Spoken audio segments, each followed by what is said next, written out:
और यदि इस तरीके से तुम 8 या 10 महीने अभ्यास कर लेते हो तो मैं कहूंगा कि आप टॉप 200 या टॉप 500 में आ जाओ, ये तय मान के चलो। और यदि आप बैठे हो अभी मुंह लटका के सर कब आएगी, ठीक सूचना बताओ, सूचनाएं किसी के पास नहीं है, ना मेरे पास है ना किसी और के पास है। ये वर्तमान सरकार है, इसमें कब क्या हो जाता है किसी को कोई आइडिया नहीं, कब क्या आएगा कुछ पता नहीं। इसलिए सूचनाओं के भरोसे मत रहो, सोशल मीडिया के भरोसे मत रहो, ये वीडियो मत देखो कि वहां से वैकेंसी आएगी, कोई इन वीडियो नहीं देखना। सोशल मीडिया को मुश्किल से दिन में 5 या 10 या 15 मिनट यूज करना है, और वो नहीं भी करो तो कोई फर्क नहीं पड़ेगा।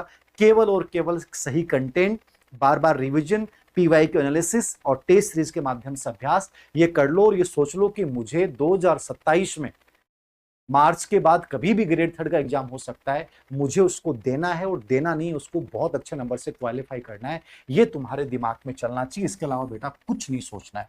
तो दोनों प्रकार के बच्चों के लिए मैंने एनालिसिस करके शॉर्ट एंड स्वीट बता दिया है कि जो लेवल फर्स्ट में, लेवल सेकंड में जो बच्चे हैं जिनका रीट परी नहीं हुआ, पहले इस पे फोकस कीजिए। इसके सिलेबस में संतुष्टि आ गई, उसके साथ टाइम मिले तो राजस्थान जीके एक्स्ट्रा पढ़ना स्टार्ट कर दें, वरना नहीं करें।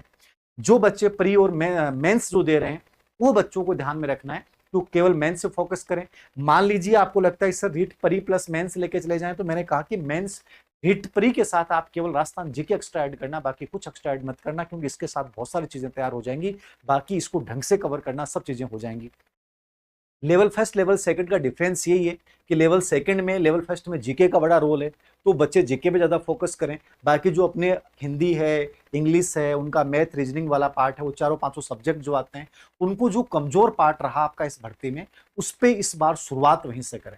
चाहे उसका पर्सनल ट्यूशन करें, उसका पर्सनल कोई कोर्स लें, जो आपका कमजोर पार्ट रहा, जहां सबसे अधिक प्रश्न गलत हुए हैं, उसके ऊपर चोट कीजिए। और ऐसा लगना चाहिए कि अगली भर्ती में मेरा सबसे स्ट्रॉन्ग पार्ट वही उभर के है।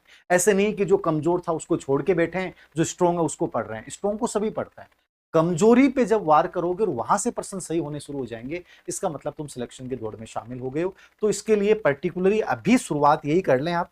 जैसे ही इसकी कोई बड़ी संभावना बनती है, मैं एक प्रॉपरली वीडियो भी बना दूंगा, यद्यपि मैंने पहले से बना रखा है। लेकिन चाहे आप किसी भी सब्जेक्ट से प्रिपरेशन कर रहे हैं, राजस्थान बोर्ड एनसीईआरटी को आपको बेस बनाना है, साइकोलॉजी टीचिंग मेथड आपको पढ़ने हैं, राजस्थान जीके के लिए वही चीजें पढ़नी है जो आपने पहले पढ़ी हैं। थोड़ा सा उसमें अधीनस्थ सेवा चयन बोर्ड के 5 साल के पेपरों का पैटर्न देख लीजिए कि कैसे प्रश्न आते हैं, किस लेवल के प्रश्न आते हैं, उनको समावेश कीजिए और उसके अकॉर्डिंग अपनी तैयारी को बनाइए। एक अच्छा ग्रुप बना सकते हैं, अच्छे लोगों से जुड़िए, कम लोगों से जुड़िए, अनावश्यक चीजें हटाइए, और ये कॉन्फ्लिक्ट दूर कर दीजिए कि सर वैकेंसी कब आएगी। केवल ओवर थिंकिंग पैदा होती है, जितना सोचोगे ओवर थिंकिंग में डूबे रहोगे, टाइम खराब हो जाएगा और लास्ट में मौका ही पड़ेगा कि सर परीक्षा में आते हुए प्रश्न गलत हो गए क्योंकि आप रिवीजन नहीं कर पाए।